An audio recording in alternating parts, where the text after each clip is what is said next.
জয়গুরু, সুপ্রভাত, হরি ওম। ওম অখণ্ড সংহিতা বা অখণ্ড মণ্ডলেশ্বর শ্রী শ্রীমৎ স্বামী স্বরূপানন্দ পরমহংসদেবের অমৃতময় উপদেশবাণী নবম খণ্ড। পীড়াগ্রস্ত মনের চিকিৎসা। সৎকথা শুনতে তোমার যখন ভালো লাগবে না, তখন বুঝবে যে তোমার মন পীড়াগ্রস্ত হয়েছে।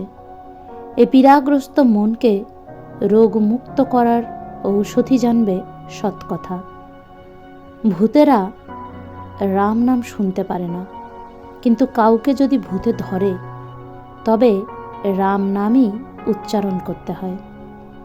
ঔষধ যেমন নিত্য খেতে হয়, একদিন খেয়ে আর একদিন না খেয়ে যেমন ঔষধের সুফল আশা করা যায় না, সৎকথা আজ শুনে আবার দুদিন না শুনলে তেমন ফলদয় হয় না।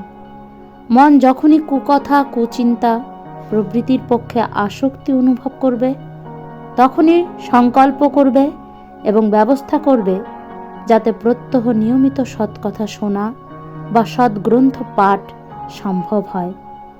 রোগ, অগ্নি আর ঋণ, এই তিনের শেষ রাখতে নেই। হরি ওম।